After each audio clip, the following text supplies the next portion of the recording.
is Mohammed Farah.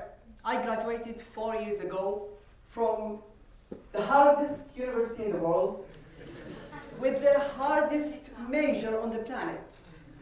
They told me, when you graduate, you will either work in banks, insurance companies, or as a consultant.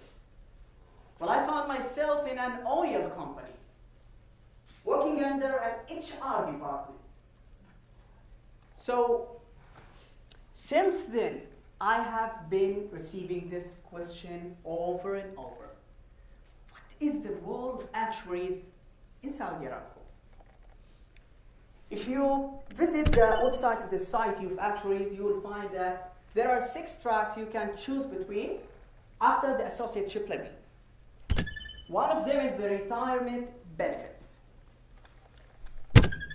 So the role of a retirement benefit actuary in Saudi Aramco always begins with designing employees' packages, which includes the benefit plans, and at the same time, determining the costs associated with them.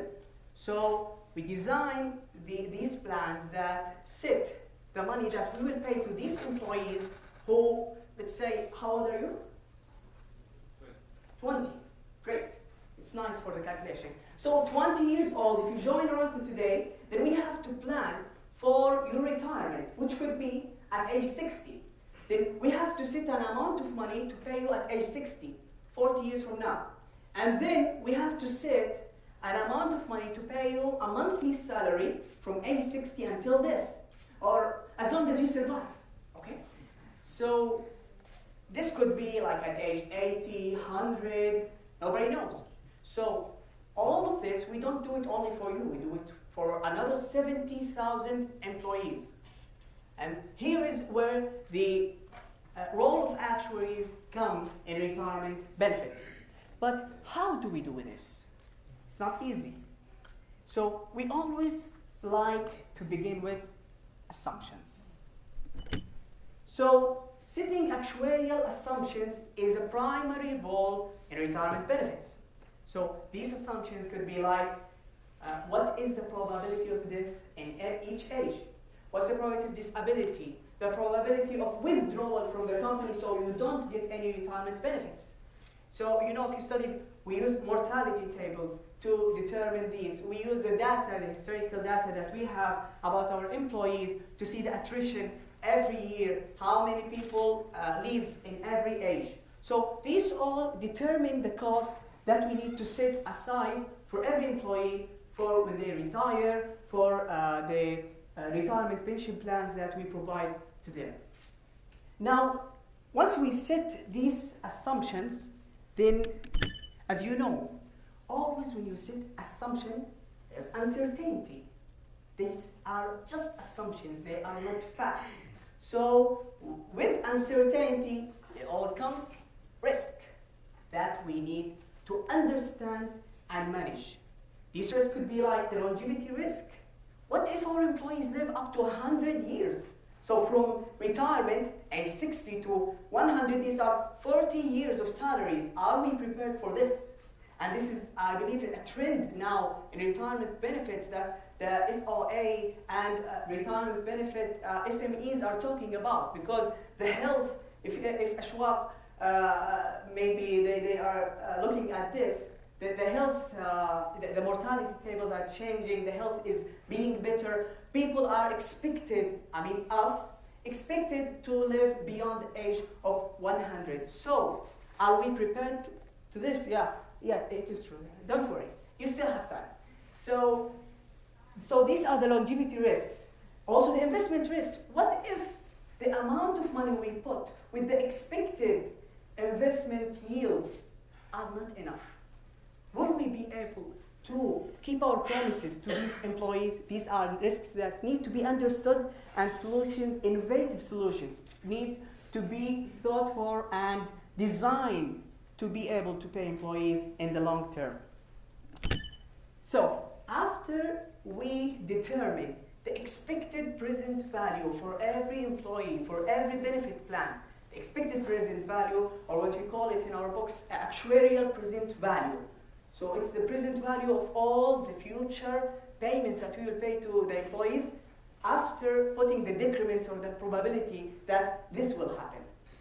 After calculating this, then we need to fund these plans. We need to put the money aside. So how much do we put? Do we put 100%, 90%? I will leave the answer to this question to my colleague Abdullah at the end of the presentation to talk about the role of Financial Risk Management Department, where we advise them on the assets, how much they should fund, and they do that work. Another role we have is performing due diligence on M&A deals. Do you know what M&A means? Students? Employees? M&As?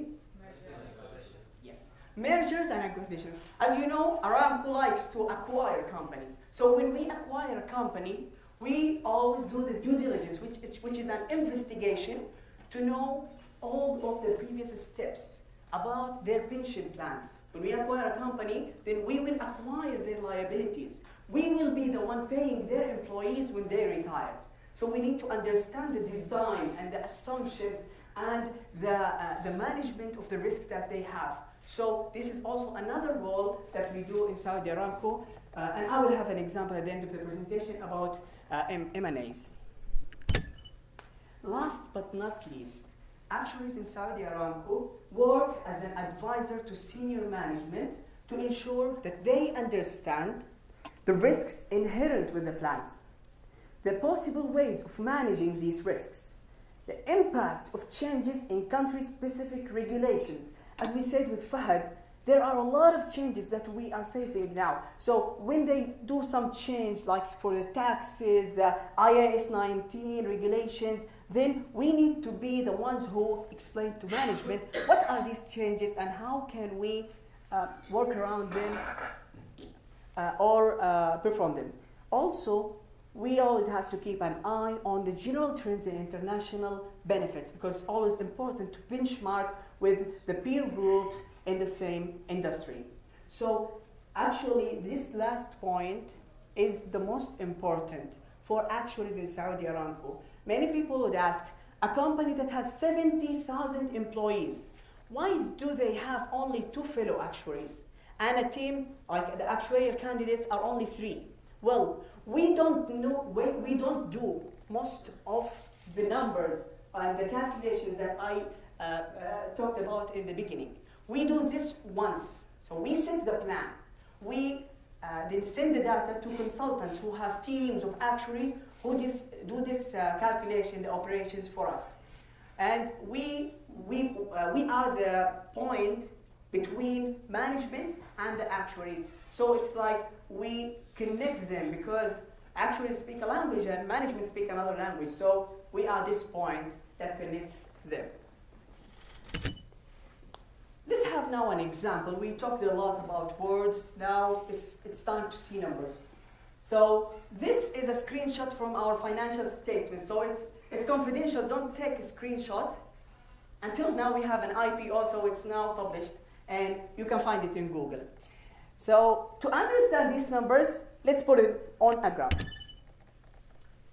So this is the 2018 DBO reconciliation in billion Saudi riyal. What's the meaning of DBO? Defined benefit obligations. It's just a technical term for what I was mentioning before, the actuarial present value of every employee. Now this is the actuarial present value for the whole plans, the pension plans. So as per 2018 January, we had 54.8 billion Saudi riyal liability for all of our employees, just for pension, not health, only pension. And at the end of the year, it increased by around 3 billion to 57.3 billion. So we, as the actuaries of Aramco, have to understand why this increase and explain it to our management. And this is the way. So as you know, this number is a present value at this time, January. Then after 1 year, we have to add the service cost. And the service cost is just simply the value of another year of service for all of our employees. Because when you serve, the more you serve the company, the higher the benefit you get. So we need to add 3.27 billion Saudi riyal just for this year. Also, because this is the present value, we need to add the time value of money. So we need to add an interest cost of 2 billion Saudi riyal. Now, this is the addition, then we need to reduce whatever we paid during the year. So our retirees will receive their money and we reduce it. In 2018, this has been $3.33 billion. We reduce it from our liabilities. After that, this is what I talked about in the beginning, mergers and acquisitions. So during that year, we acquired a company called Arlantio, and we did the due diligence and found that we have to book 3.67 billion Saudi riyal to pay for their employees when they retire, because now we own their liabilities. So we add it to our liabilities. Add 0.12 for other things like currency change. And then the most important assumption that what we have zero control of, that always changes our liabilities, the change in discount rate. Now, you studied financial mathematics. You know, when we have a discount rate of 3.5% and then it goes up at the end of the year, then our calculations in the beginning are not accurate anymore. We need to update this assumption. And an increase in discount rate leads to a decrease in the present value. So we need to reduce 3.28 billion Saudi riyal just because the change in discount rate. So now add all of these together, you will get to our year-end position, 57.3 billion Saudi riyal for the pension plans. So I hope with this you captured the idea of what we do. The note here is what we do as actuaries in Saudi Aramco is a macro level actuarial projects. So we don't do most of the number crunching. We have the consultants who do it for us. So that's why our number is really small. But I hope that one day when we have a deep market, when we have better data from the Ministry of Health about mortality, and when the data is really credible, then we can actually use our local expertise and get all of this business locally. So now, since we have the liabilities calculated, then the question comes, how much do we book actually? These are the assets, and this I will leave it to my colleague Abdullah. Abdullah Mawash will talk about Financial Risk Management Department, who do the funding. Please welcome Abdullah.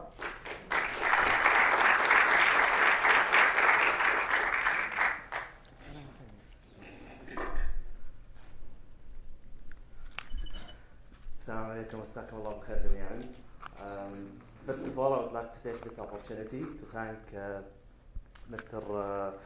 Andy Rawls, Mr. Andy Peterson, and also Mr. Ahmed Al-Quraishi for their interest and support for the future of actuarial field within the region. I would like also to extend my thanks to all the speakers, the actuarial club in this university, and every single individual who contributed to this event and made it a reality and made it happen.